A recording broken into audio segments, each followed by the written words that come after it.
Les deseo un maravilloso día, porque hoy Dios nos habla a través de la palabra.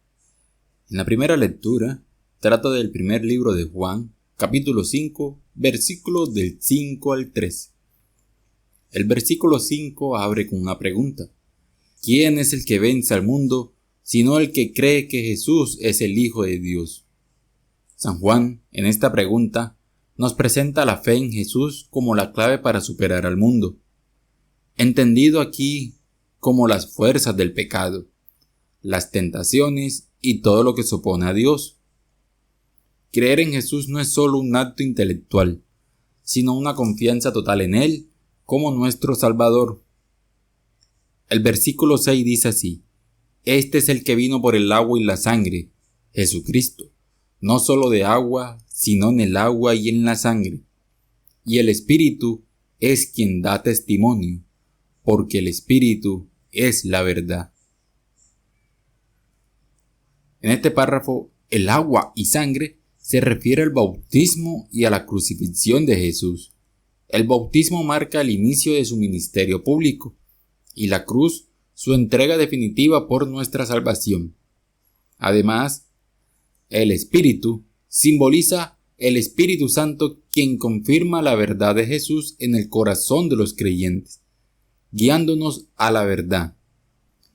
El versículo 7 y 8 dice así: Porque tres son los que dan testimonio, el Espíritu, el agua y la sangre, y el testimonio de los tres es único. En este párrafo, estos tres elementos simbolizan la obra completa de salvación en Jesús.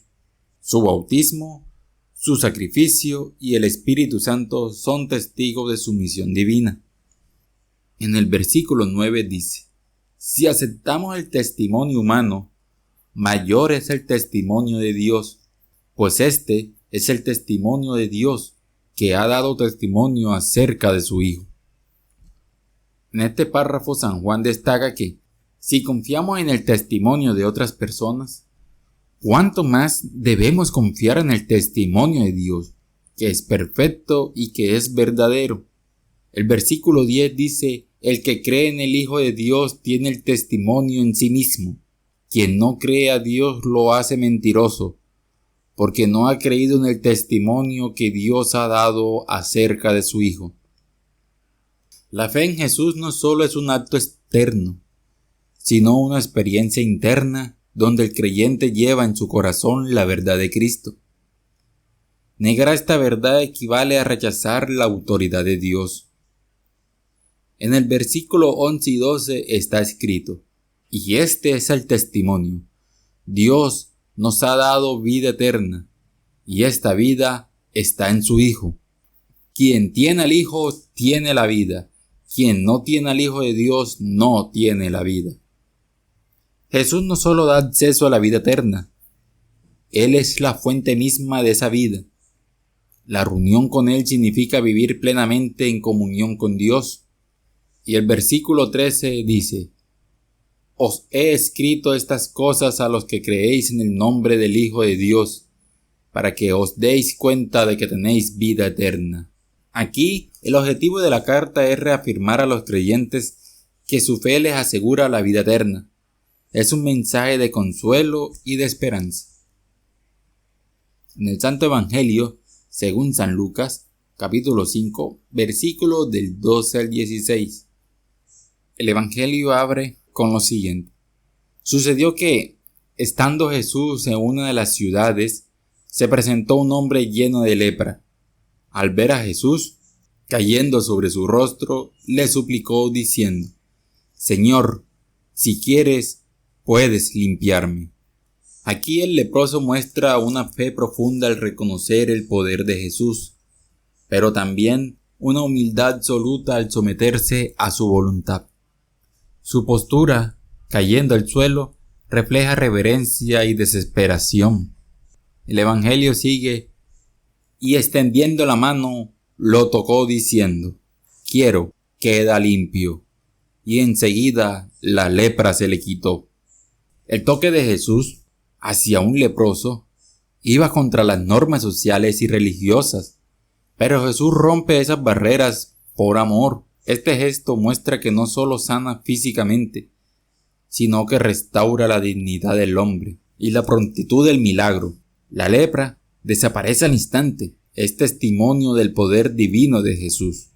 En el versículo 14 dice: y él le ordenó no comunicarlo a nadie, y le dijo: ve, preséntate al sacerdote y ofrece por tu purificación según mandó Moisés, para que les sirva de testimonio.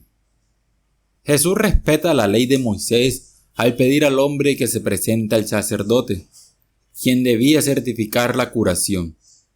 Esto también era un acto de obediencia y testimonio hacia la comunidad.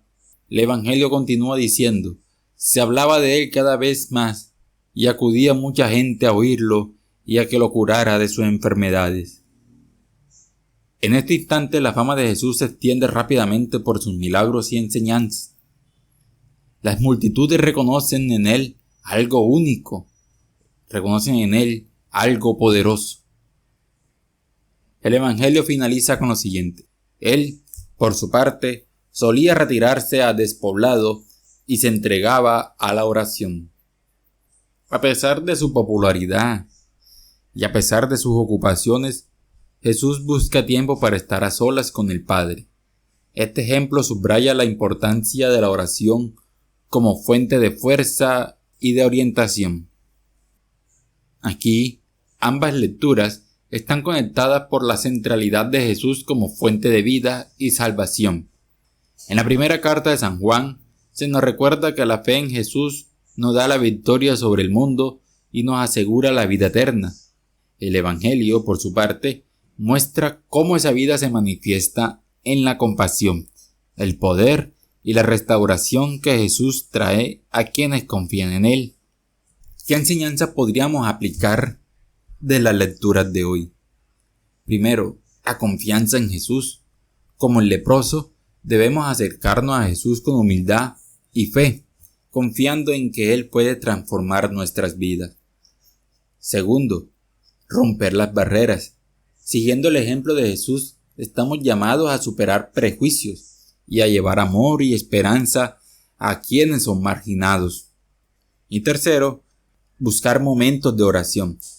En medio de nuestras ocupaciones, es esencial apartar tiempo para estar con Dios, renovarnos espiritualmente y encontrar dirección. Hoy podemos reflexionar sobre nuestra fe. ¿Será que confiamos plenamente en Jesús como el centro de nuestra vida? También podemos buscar maneras concretas de ayudar a quienes necesitan amor y compasión y dedicar unos minutos del día a la oración, siguiendo el ejemplo de Jesús. Amén.